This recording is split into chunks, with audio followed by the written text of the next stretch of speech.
E o ministro Dias Toffoli, do Supremo Tribunal Federal, determinou a abertura de um inquérito contra o senador Sérgio Moro e procuradores que atuaram num acordo de delação premiada no caso Tony Garcia. O repórter Emerson Fraga, que está ao vivo na redação do R7 em Brasília, traz todos os detalhes para a gente. Boa noite, Emerson.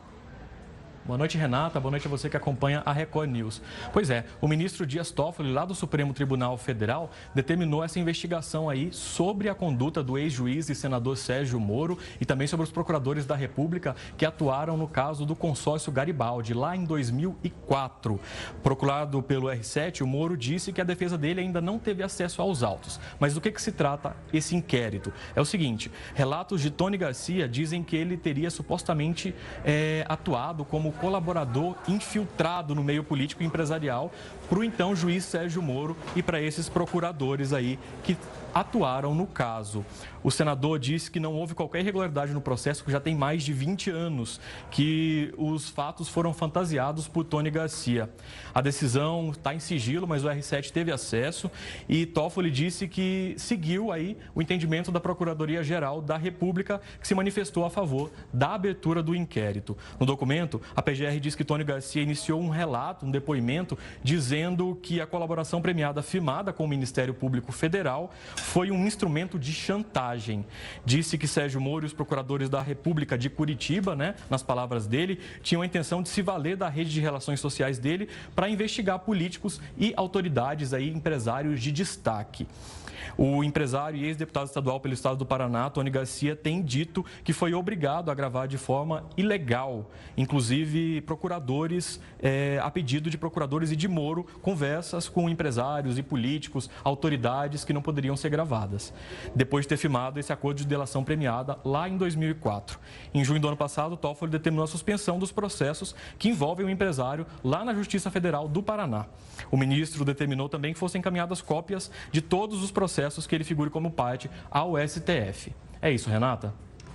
E agora a gente fala sobre saúde, Emerson, porque o Brasil vive um surto de casos de dengue em várias regiões. Por isso, o Ministério da Saúde realizou hoje uma reunião interna para discutir aí quais serão as prioridades de vacinação contra a dengue. Algo já foi definido nesse sentido?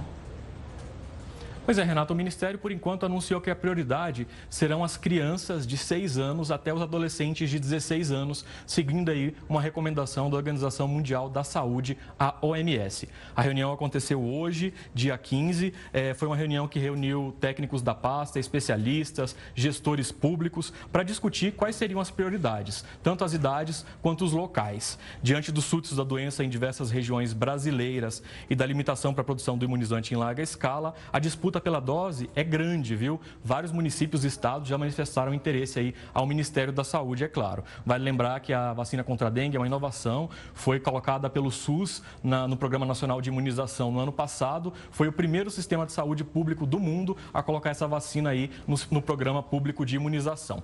Por enquanto, a Takeda, que é o laboratório oficial que produz essa vacina, que tem a patente, vai produzir 5 milhões de doses para 2024, segundo informou a empresa. Essas 5 milhões de doses vão servir para 2,5 milhões de pessoas. Isso porque cada pessoa tem que tomar 2 doses para a vacina fazer o efeito desejado. Então, a gente sabe que foram mais de 1.600.000 casos de dengue no ano passado. Especialistas ouvidos pelo R7 dizem que a quantidade de vacina ainda é muito pouco, mas é um início e é satisfatório que haja aí um imunizante para poder atender a essa doença, considerada uma doença tropical e que não há tanto investimento em pesquisa quanto outras doenças em países desenvolvidos, por exemplo.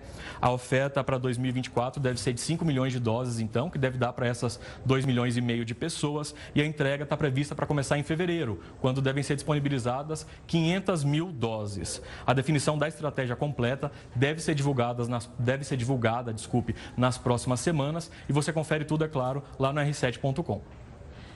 Agora, Emerson, o ministro da Fazenda, Fernando Haddad, está neste momento reunido com o Rodrigo Pacheco, presidente do Congresso Nacional, para aquela conversa sobre a reoneração da folha de pagamento, assunto que a gente vem tanto falando aqui nos últimos dias. Qual a expectativa para essa conversa? Olha, Renata, a expectativa é que ele alinhe com o ministro Fernando Haddad qual será a decisão do Congresso Nacional e dele, senador Rodrigo Pacheco, que é presidente tanto do Senado quanto do Congresso Nacional, a respeito da MP da reoneração. É aquela MP que traz de volta os impostos calculados conforme a folha de pagamento para os 17 setores que juntos mais empregam na economia brasileira. Vamos lembrar um pouco essa história, porque ela é bem complexa, já é uma novela na política brasileira. O ano passado, essa reoneração, essa desoneração, ela foi aprovada, a extensão dela até 2027 pelo Congresso Nacional para esses 17 setores. O presidente Lula vetou o projeto de lei integralmente. Essa prorrogação, então, foi vetada. Mas o Congresso derrubou o veto do presidente Lula. Então, a medida voltaria a valer se não fosse essa medida provisória que foi enviada no fim do ano passado. Essa medida prevê que a partir de 1º de abril, esses setores aí sejam reonerados. Ou seja, em vez de pagar até 4,5% sobre a receita bruta, eles passem a pagar 20% sobre a folha de pagamento. Isso faria com que houvesse a perda de mais de 1 milhão de postos de trabalho, segundo aí os setores envolvidos na concessão dessa desoneração. A decisão depende do senador Rodrigo Pacheco, se vai devolver ou não a MP para a presidência da República, que é uma das grandes possibilidades aí. Devolver significa que os congressistas não vão nem analisar, viu, o projeto de lei, Renata. Ele deve devolver alegando, por exemplo, que o tema já foi discutido exaustivamente aí no Congresso Nacional e debatido no ano passado. Agora, há ainda meios termos que dependem da negociação entre Haddad e Pacheco. Quais são esses meios termos? Um deles pode ser a análise parcial da MP. Ou seja, essa MP também inclui pontos que visam completar o déficit zero, chegar ao déficit zero. São várias medidas econômicas aí contempladas pela MP. Então, pode ser que o Congresso analise esses pontos e deixe a reoneração de lado. A reoneração nem passaria a valer. Pode ser ainda que o Congresso analise a MP inteira. Nesse caso, a tendência é de derrota do governo. A maioria dos líderes partidários expressou na semana passada já para o Rodrigo Pacheco, que deve votar contra a reoneração aí para esses 17 setores que juntos mais empregam na economia. Inclusive, senadores da base do governo. O senador Jorge Cajuru, por exemplo, lá de Goiás, disse que, apesar de ser do governo, que não tem cabimento essa MP passar e começar a vigorar, porque o Congresso já tomou a decisão. Renata? Tá certo, nós vamos acompanhar aí os próximos capítulos dessa história. Emerson, obrigada pelas informações, uma boa noite para você.